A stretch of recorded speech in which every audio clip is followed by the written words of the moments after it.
கர்த்தருடைய பரிசுத்த நாமத்துக்கு மகிமை உண்டாவதாக.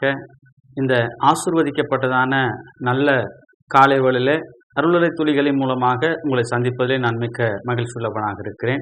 இன்றைக்கும் கூட வேதத்திலிருந்து சில காரியங்களை கற்றுக்கொள்ள தேவன் நமக்கு உதவி செய்வாராக. நாம் வாசிக்க வேண்டிய வேத பகுதியானது ஏசாயா தீர்க்கதரிசியின் புஸ்தகம் 48ஆம் அதிகாரம் அதனுடைய 17வது வசனத்தை நாம் வாசிக்கலாம். ஏசாயா தீர்க்கதரிசன புஸ்தகம் 48ஆம் அதிகாரம் 17வது வசனம். இஸ்ரவேலின் பரிசுத்தராய் இருக்கிற உன் மீட்பரான கர்த்தர் சொல்லுகிறதாவது, பிரயோஜனமாய் இருக்கிறவைகளை உனக்கு போதித்து நீ நடக்க வேண்டிய வழியிலே உன்னை நடத்துகிற உன் தேவனாகிய கர்த்தர் நானே. பிரியமானவர்களே, பழைய ஏற்பாட்டு காலத்திலே வாழ்ந்த பரிசுத்தவான்களானாலும் சரி, இன்றைக்கு வாழக்கூடிய நமக்கானாலும் சரி, நம்முடைய தேவனாகிய கர்த்தர் நம்மை வழிநடத்துகிறவர் என்கிற ஒரு பெரிய சத்தியத்தை நமக்கு சொல்லக்கூடியவராக இருக்கிறார். குறிப்பாக அவர் சொல்லும் பொழுது, புரோஜனமாக இருக்கிறவைகளை நான் உனக்கு போதித்து என்று சொல்லுகிறார். அவர் நமக்கு போதிக்கிற அத்தனை விஷயங்களுமே ஆவிக்குரியவைகள் மாத்திரமல்ல, நமக்கு மிகுந்த புரோஜனத்தை கொண்டு வரக்கூடியதாக இருக்கிறது. அவருடைய ஆலோசனைகள் மிகுந்த ஆச்சரியத்தை கொடுக்கக்கூடியதாக இருக்கிறது. அப்படிப்பட்ட புரோஜனத்தை உருவாக்கக்கூடிய, புரோஜனத்தை கொடுக்கக்கூடிய நல்ல விஷயங்களை தேவன் நமக்கு போதித்து அவர் சரியான வழிகளிலே நம்மை நடத்துகிறார் என்பதை நாம் இன்னும் அதிகமாய் விசுவாசித்து கர்த்தருக்கு நன்றி சொல்ல நாம் கடமைப்பட்டிருக்கிறோம். காரணம், நமக்கு தேவையானவைகளை போதிப்பதிலே நம்முடைய ஆண்டவரை போல வேறு யாருமே இல்லை என்பதை நாம் உணர்ந்து இன்னும் அதிகமாய் ஆண்டவருக்கு நன்றி சொல்ல கடமைப்பட்டிருக்கிறோம். பிரியமானவர்களே, அவர் நமக்கு எவைகளை போதிக்கிறார், என்ன பிரயோஜனமானவைகளை போதிக்கிறார், அவர் கொடுக்கிற ஆலோசனைகள் எவ்வளவு அருமையானது என்பதை நான் ஒரு சில காரியங்களை உங்களுக்கு சொல்ல ஆசைப்படுகிறேன். உதாரணமாக, அப்போஸ்தலனாகிய பேதுரு ஊழியத்துக்கு வருவதற்கு முன்பதாக மீன் பிடிக்கக்கூடியவராக இருந்தார் என்பது நம்ம எல்லாருக்குமே தெரிந்த ஒரு விஷயம்தான். அவர் மீன் பிடிக்க செல்லும் பொழுது ஒரு சமயத்தில் மீன் ஒன்று கூட அகப்படவில்லை. முழுவதும் பிரயாசப்பட்டார்கள். முழுவதும் அதற்காக அவர்கள் அதிகமான நேரங்களை செலவழித்தார்கள். ஆனால் ஒரு மீனை கூட பிடிக்க முடியவில்லை என்று வேதம் சொல்லுகிறது. வெறும் கைகளோடு கூட அவர்கள் கரை திரும்பினார்கள். கரையிலே ஆண்டவராய் இயேசு கிறிஸ்து நிற்கிறார். அவர் சொல்லுகிறார், ஒரு மீன் கூட கிடைக்கவில்லையா என்று சொல்லி கேட்டுவிட்டு கடைசியாக ஒரு ஆலோசனை சொல்லுகிறார். என்ன ஆலோசனை சொல்லுகிறார்?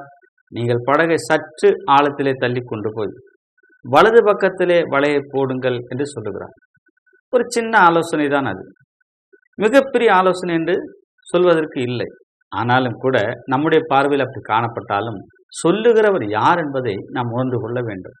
சர்வ வல்லமையுள்ள தேவனாகிய கர்த்தருடைய ஆலோசனை தான் அது. பேதுரு கூட அதற்கேற்ற பதிலை கொடுக்கிறார். ஐயரே, நாங்கள் முழுவதும் பிரயாசப்பட்டோம், ஒன்றும் அகப்படவில்லை. ஆனாலும் உம்முடைய வார்த்தையின்படி நாங்கள் என்ன செய்கிறோம்? வலையை போடுகிறோம்.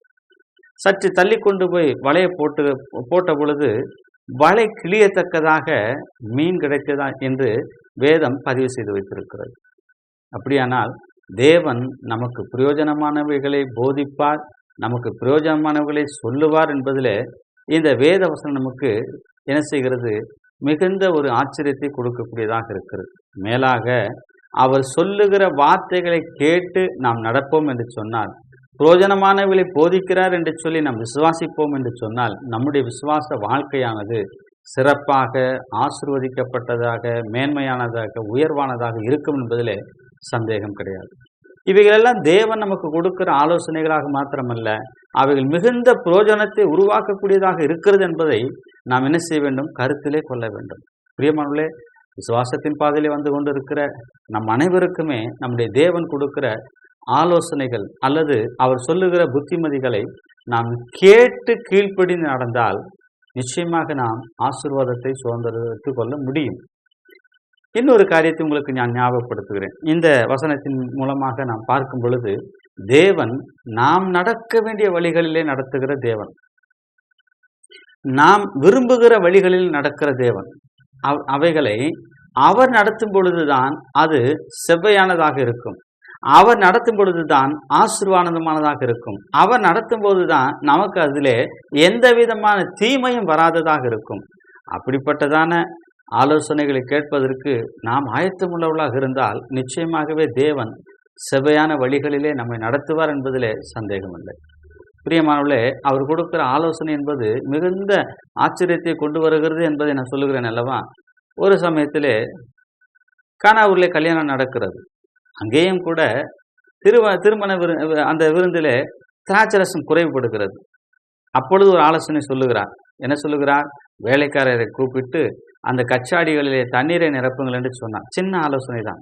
அவர் கொடுக்கிற பிரயோஜனமான ஆலோசனைகளை பாருங்கள். சின்ன ஆலோசனை தான். ஆனால் அந்த ஆலோசனை நிமித்தமாக அவர் கச்சாடிகளிலே தண்ணீரை நிரப்பினார்கள். இப்பொழுது நீங்கள் மொண்டு பரிமாறுங்கள் என்று சொல்லுகிறார். இப்பொழுது மொண்டு பரிமாறும் பொழுது அது திராட்சரசமாக மாறி இருக்கிறது. அப்படியானால் திருமண வீட்டுக்கு தேவையான குறைவுகளை நிறைவாக்குகிற நம்முடைய ஆண்டவராகிய இயேசு கிறிஸ்து அவர்களுக்கு எது பிரயோஜனமானதோ அவைகளை கொடுக்கக்கூடியவராக காணப்பட்டார்.